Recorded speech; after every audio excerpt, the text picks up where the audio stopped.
ต้องบอกงามแม่คนว่าแซ่บนอนงามคือกันเป็นตัวจริงงามงามงามงามคนละแบบเนาะคือกันว่าน้องชาดีก็งามในรูปแบบของน้องชาดีน้องฮันก็น่าฮักในแบบนึงน้องบ้องก็เป็นสาวเป็นใหญ่โตเนาะเป็น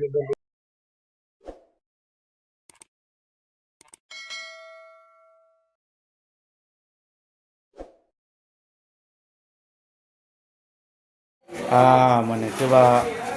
ร่วมคนหลังพี่น้องเอ้ย FC ได้เบิ่งน้องก็เลยน้องฮานแล้วก็น้องซาดี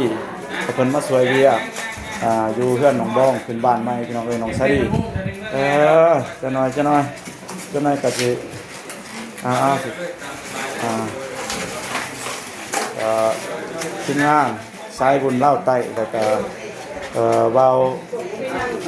เลี้ยงก็เลยก็เบามีแล้วก็พร้อมด้วยทีมงานก็ได้กินข้าวไปเนาะรับประทานอาหารแซ่บซอยไปที่เรียบร้อยแล้วก็ลงไปพักไปพรก็มีแต่น้องๆที่เพิ่นมาช่วยงานช่วยเวียกช่วยงานก็อาศัยเครืออาศัยแห้งของน้องๆเนาะก็ถือว่าคัก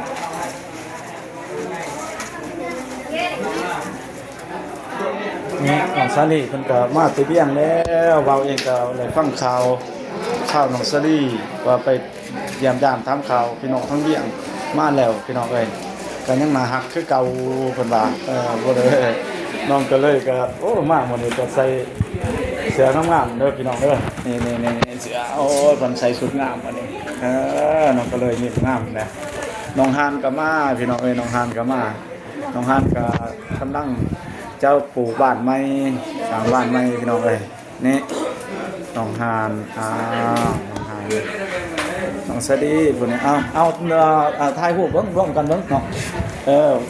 สิไปเอาภาพเอาสิเอาคลิปหน้าปก21 2 31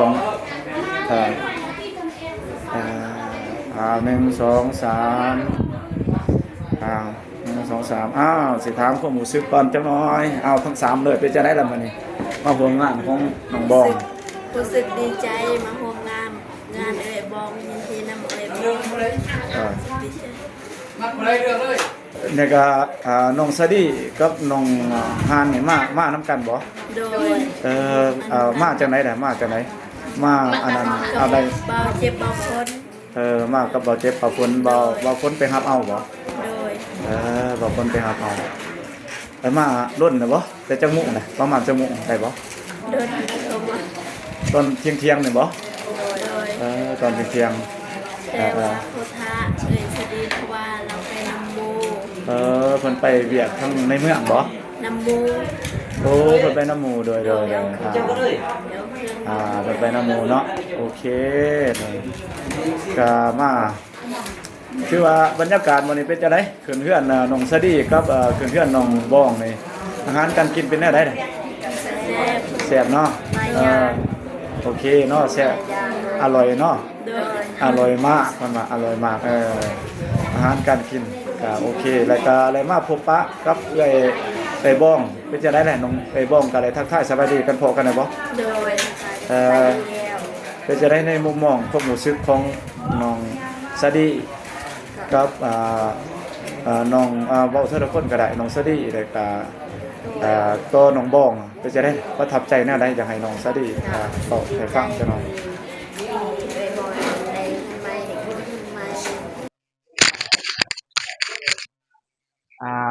บัดนี้ก็อยากตัวเองก็อยากถามความรู้สึกของน้องซาดีในมุมมองที่ว่าขึ้นเฮือนน้องบ้องแล้วเป็นจังได๋แหละความรู้สึกที่ว่าก็กับสภาพนับแต่อาหารการกินสภาพโดยมันแตกต่างกับบ้านน้องซาดีจังได๋อยากให้น้องซาดีแสดงความคิดเห็นจักหน่อยนะโดยก็แตกต่างมาอยู่อาหารการกินก็หลายชนิดหลายแบบอยู่โดยก็ดีใจนำเอ่ยบองได้ขึ้นเฮือนใหม่โดยโดยแล้วก็อันนั้นบ่แลได้ร่วมกันเนาะโดยตัวใดเพิ่นก็ต้อนรับขับสู่เป็นจังได๋การต้อนรับขับสู่โดยก็โอเคอยู่บ่โดยโอเคเออคือว่าเป็นจักครั้งเลยที่ว่ามาเยี่ยมยามเพิ่นเป็นครั้งแรกบ่ล่ะโอ้เป็น2ครั้งกับเพิ่นบ่โด โดยโดยอ่าคือว่าก็มาแสดงความยินดีเนาะได้ผูกคอต่อแขนตามคลิปบ่าวเตียงได้อันนี้ก็มีแต่พุ่นแหละถ้าเมื่อพร้อมๆกันพุ่นเนาะปล่อยคำจำพอประมาณเนาะตัวมากพาควรนี่ก็ยังคอยแยกย้ายกันไปมาส่งกำลังใจให้กับน้องบองก่อนเนาะโดน้องบองก็กำลังเมียนอันนั้นพี่น้องเอ้ยนี่เพิ่นก็เมียนอาหารการกินเก็บเมียนเออแต่เฮ็ดเวียกหนักแน่น้องเพิ่นคือนี่เพิ่นก็ว่าบ่ได้นอนเบิดคืนตาจนตุเบิดไปว่านอนบ่หลับคิดนั่นคิดนี่หั่นแหละแล้วก็เขาก็สิก็งั้นก็ฉลองกันอีดึมตุ่มตั้มนั่นแหละก็นอนบ่หลับพี่น้องเอ้ยก็เลยก็มาช่วยเอื้อยเอ้ยเอ้าน้องฮันบัดนี้น้องฮันเว้านำกันเด้อได้ยินอยู่ซั่นน่ะน้องโดฮันยดีใจนำเอ่ยบ้องเพราะว่าได้เห็นตัวจริงเอ่ยบ้องใจดีนำเอ่ยบ้องโดยดีใจที่เอ่ยบ้องขึ้นเรือนใหม่ โดยบัดนี้น้องฮันนี่ก็เฮือนก็เริ่มแล้วเนาะโดยเริ่มแล้วพี่น้องเอ้ยเพื่อนน้องฮันฝากไว้เด้อฝาก FC ผู้ใหญ่ใจบุญที่เขามาเบิ่งมาติดตามว่าอยากให้บ่าววงเป็นสะพานบุญอยากช่วยเหลือของเพื่อนของเป็นส่วนหนึ่งเนาะของเพื่อนของน้องฮันก็เอ่อช่วยเหลือหลายเนาะพี่น้องเนาะบ่าวเองก็ยินดีเป็นสะพานบุญติดต่อมาทั้งบ่าวเองหรือว่ากับทีมงานเอ่อสายบุญดาวใต้ก็หลายเนาะพี่น้องเนาะยินดีอ่าก็เป็นการสร้างบุญสร้างกุศลร่วมกันในอ่าการเกิดมาเป็นมนุษย์ครั้งนี้เนาะพี่น้องเนาะทีนี้ก็คือทางพี่น้องเอ้ยบางเองก็มาถามความรู้สึกของน้องๆที่มาทางน้องฮันนี่เป็นครั้งที่เท่าใดนี่มายังที่หนึ่งครั้งแรกเนาะโดยเป็นครั้งแรกที่เพิ่นได้มาอยู่เยี่ยมยามเพื่อนน้องไอ้บ้องเพิ่นโดยน้องไอ้บ้องน้องเสดีนี่ก็2เทื่อ3เทื่อแล้วเพิ่นว่าสองเดือนนี่น้องเสดีก็ไล่เฮือนแล้วขึ้นไปแล้วแล้วก็น้องบ้องก็ไล่เฮือนใหม่ขึ้นไปแล้วนี่พี่น้องเอ้ยคือกำลังขึ้นอยู่นี่น้องก็เลยก็อีกบ่ล้นน้องก็เลยก็สิได้เลยขึ้นเฮือนอีกแล้วก็หลังใหม่อีกเนาะโดยนี่จบงามเด้อพี่น้องเอ้ยเบิ่งสิขอถ่ายรูปก็มานี่โอ้จบงามเอาถ่ายรูปเป็นที่ระลึกเด้อบ่ได้มาถ่ายกันแหมคันบ่แม่นมื้องานบ่ได้มาเด้เนาะบ่ได้มาร่วมกันบ่ได้มาถ่ายรูปร่วมกันเด้อพี่น้องเอ้ยนี่ถือว่าเป็นมื้อที่พิเศษแล้วก็มีเว้าเตือนพ้องมาให้กำลังใจพวกน้องๆแล้วก็น้องฮานก็สิได้เฮือนแล้วน้องซารีได้แล้วน้องป้องได้แล้วแล้วก็น้องก็เด้ยก็ได้แล้วนี่มีแต่เป็น FC ทั้งฝั่งไทยทั้งต่างประเทศเพิ่นก็ได้ทั้งน้องบอมเองเนาะแล้วน้องฮานเองแล้วก็น้องซารีก็ถือว่าหลายเด้อพี่น้องเอ้ย FC เพิ่นก็รู้จักแล้วก็ทั้งน้องก็เด้ยก็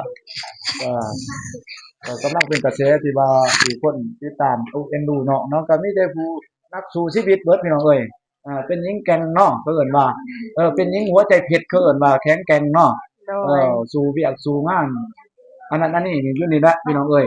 คำเพื่อนคำท่านทำมาหากิน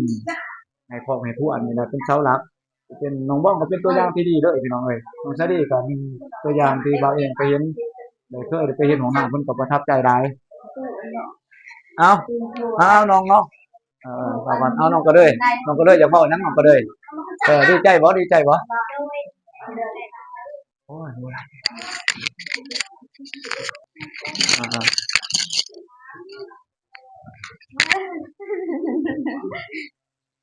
ถ่ายรูปสิซะมันครบชิ้นซะโอ้จบคักเลยพี่น้องเอ้ย1 2 3น้องก็เลย1 2 3ยิ้มหน่อย1 2 3เอาน้องก็เลยบัดนี้อ้าวมาช่วยเวียกแ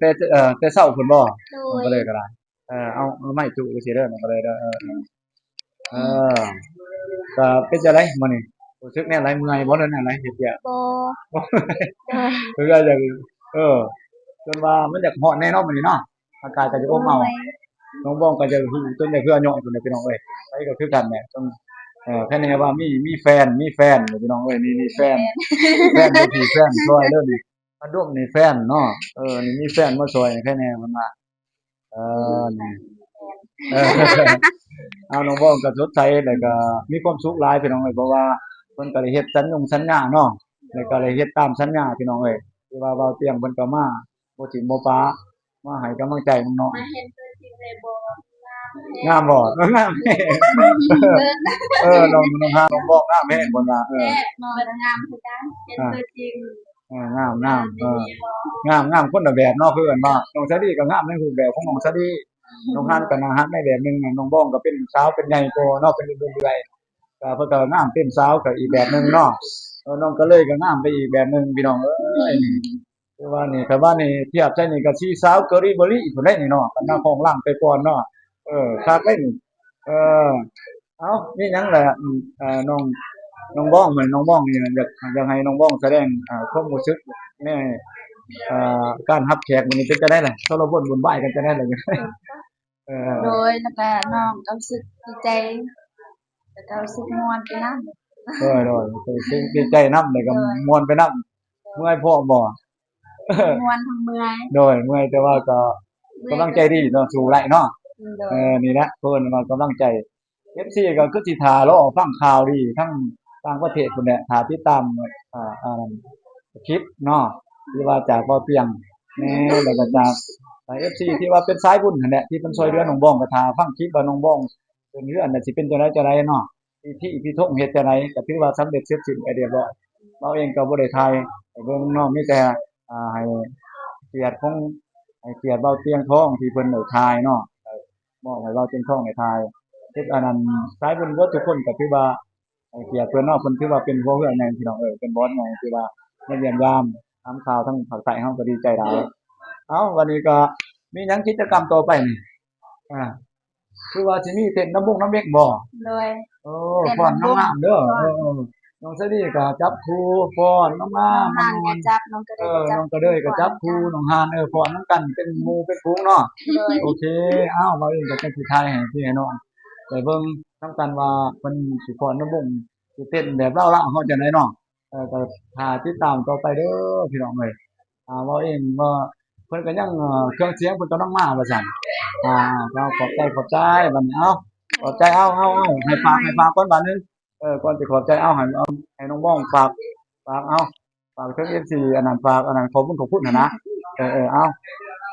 เอาอีกเทื่อหนึงน้องบ้องเว้าม่วนหลายบ่เที่ยงก็จนย่องเว้าม่วนโดหลายยก่อนอื่นหมดน้องก็ขอขอบคุญขอบคุณทางพ่อแม่ผู้ใหญ่ใจบุญทุกท่าน FC ทุกท่านเบิดสุขุสุคนเด้อแล้วก็ทีมงานที่บ่ทิ่มบ่ปราน้องแล้วก็ช่วยเหลือน้องมาแต่ต้นจนฮอดปัจจุบันในมื้อนี้จั่งใดก็น้องขอขอบบุญขอบคุณจากใจอีหลีแล้วก็น้องก็ขอให้ทางพ่อแม่ผู้ใหญ่ใจบุญทุกท่าน FC ทุกท่านและทีมงานจงอยู่ดีมีแรงขอให้สุขกายสบายใจความเจ็บบ่ให้ได้ความไข้บ่ให้มีเด้อขอให้ห่างให้มีขอให้ร่ำให้รวยเฮงๆปังๆตลอดปีตลอดชาติอย่าเจ็บอย่าจนพร้อมครอบพร้อมครัว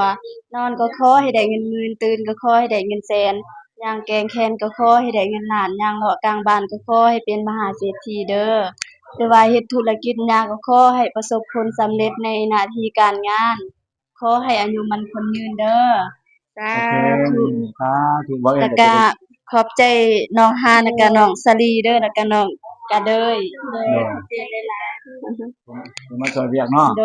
ยที่มาเชิญแล้วก็มาโดจังได๋ยตามคำเชิญโอเคอ้าวบ่เองก็สิได้จบคลิปเพียงเท่านี้ก็ฝาก โดยพี่น้องที่เบิดทุกคนเนาะให้ฮักให้แพงน้องเพิ่นยิ่งๆขึ้นไปก็ติดตามน้องเพิ่นเป็นกำลังใจให้น้องเพิ่นได้ตลอดเนาะเสมอแล้วก็ว่าเองก็ขอบคุณทุกกำลังแรงใจที่เขามาเบิ่งคลิปของเบาผู้วงที่ว่าเป็นเบิดที่ทั้งภายในและก็ต่างประเทศก็ดีเนาะก็ขอให้ทุกคนเป็นเศรษฐีเป็นมหาเศรษฐีเบิดทุกผู้ทุกคนว่าเองก็สิลาไปกับพระตัวนี้บ๊ายบายโอเค